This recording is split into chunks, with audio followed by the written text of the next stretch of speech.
জীৱিত সন্তানক মৃত সজাই ভোটযুদ্ধ জয়ী হোৱাৰ অভিযোগ বেলডুবি নিচিনপুৰ গাঁও পঞ্চায়তৰ মাধুকুনা ৱাৰ্ড সদস্য আঞ্জু আক্তাৰৰ বিৰুদ্ধে।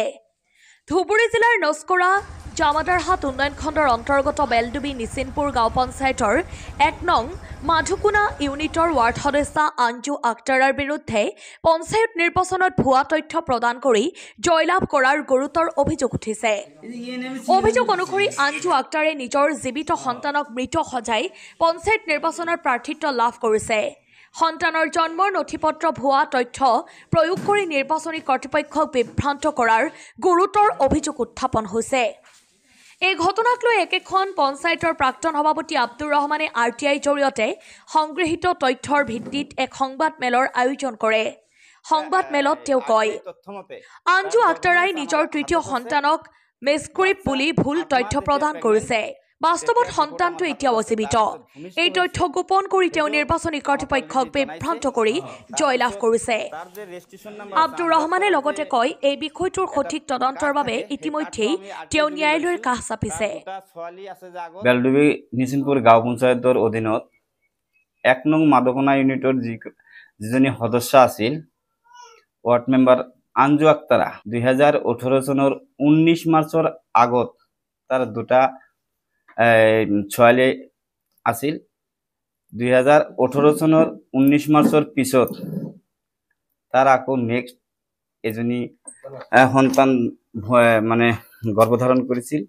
আমি ধুবুৰী জইণ্ট ডাইৰেক্টৰ অফিচৰ পৰা হেল্থ ডিপাৰ্টমেণ্টৰ পৰা আমি RTI তথ্য অনুযায়ী 14/৫/২০২৫ তাৰিখত তাৰ ডেলিভাৰী হোৱাৰ ডেট আছিল, কিন্তু ২ দিন পিছত তাত ডেলিভাৰীটো হৈছে। ক'ত হৈছে সেইটো আমি নাজানো।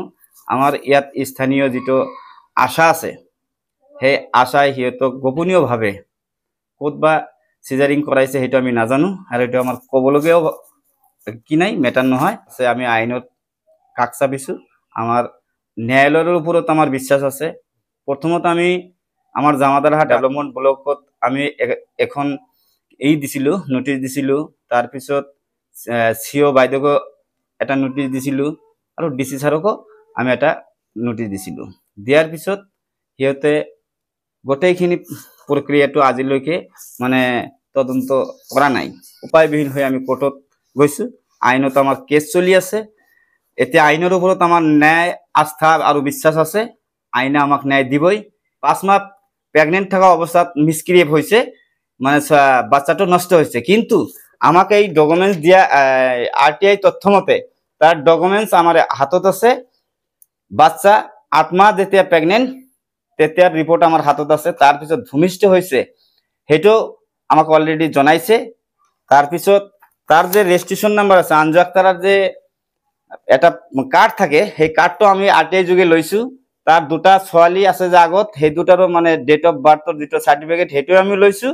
মানুহ নিজৰ সন্তানৰ কাৰণে নিজৰ জান বলি দিব পাৰে, কিন্তু আমাৰ ইয়াত মাধুকুনা ১ নং ইউনিটৰ সদস্য আঞ্জু আক্তাৰা আৰু তাৰ হাজবেণ্ড ৰফিকুল ইছলাম মোল্লাই সি এনেকুৱা এটা নিকৃষ্ট কাম কৰিছে।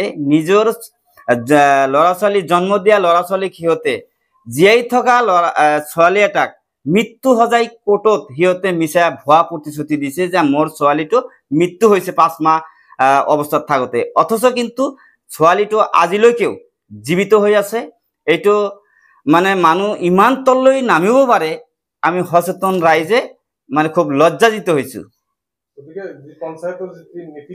গতিকে পঞ্চায়তৰ যিটো নীতি নিয়ম সিহঁতে উলংঘা কৰিছে, চৰকাৰক বুঢ়া আঙুলি দেখুৱাইছে।